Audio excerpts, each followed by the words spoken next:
Good morning. I have another new author, for me anyway, to share with you today. Jo Beverley was born in England and is not new to the Regency romance genre. In fact, she was a best-selling author until her death in 2016. Wraybourne's Betrothed. It's the first in the Renfrew Kyle series and Miss Beverley's first published novel in 1988.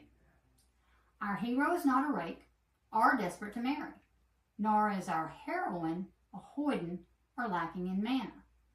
In fact, the ancient lineage of both families was traced. The enormous wealth of both was assessed, and no fault with either could be found. What else could one say about two such eminently correct people? Lord Wraybourne was an intelligent, well-educated man of 32, admired by all levels of society. He handled his fortune responsibly, played his part in the Lords without aspiring to political leadership, was an excellent host, and an amiable guest. Miss Sandford was the only child of Sir Geoffrey and Lady Sandford. The lack of aristocratic station was not mistaken by the knowledge as a sign of a lower status.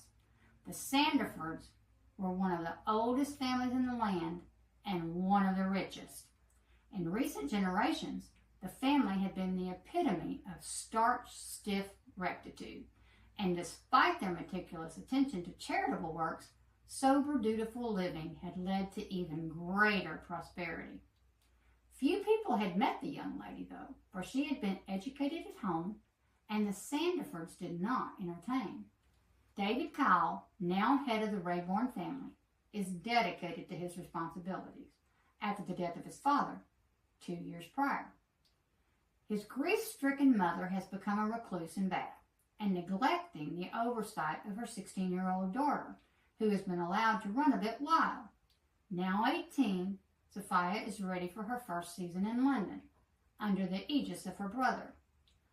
The 10th Earl of Wraybourne is the consummate gentleman, extremely handsome, kind, and considerate, and the most sought-after bachelor in London. Mrs. Danvers, a respectable widow of the upper society and the best friend of David's cousin, Maria, has been the Earl's mistress for several years, and both ladies believe he would one day offer for her. But as we all know, a mistress, no matter what her station, is seldom considered wife material. Now, David's cousin Maria has agreed to sponsor Sophia and was now proffered to add his betrothed to the introduction. Not offering for her bosom beau, and now this? Jane Sandford has spent most of her life in the confines of faraway Carn Abbey, in the most strict and chaste home, even for the early 1800s.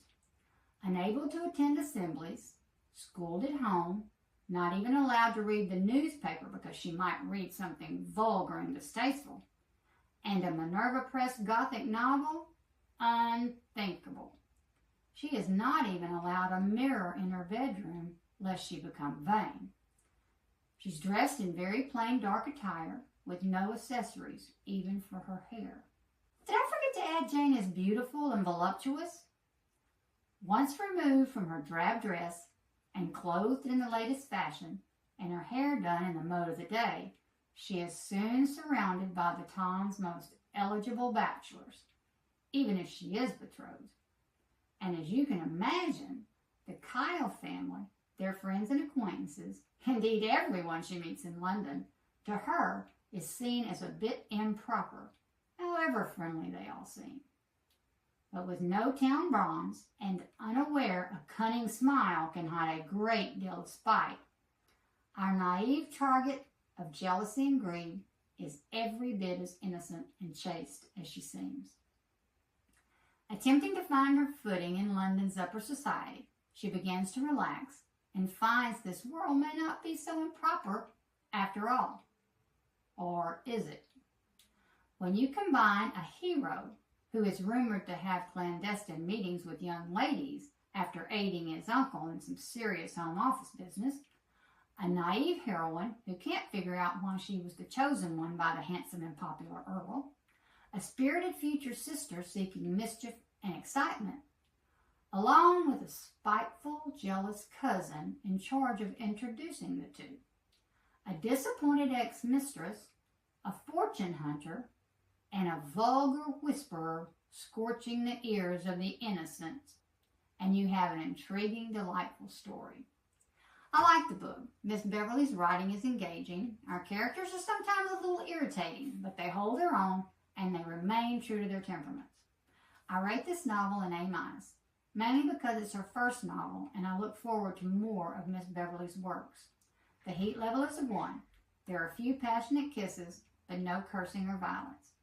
If you haven't read Miss Beverley's Regency novels, I don't think you will go wrong in your search for a sweet Regency romance.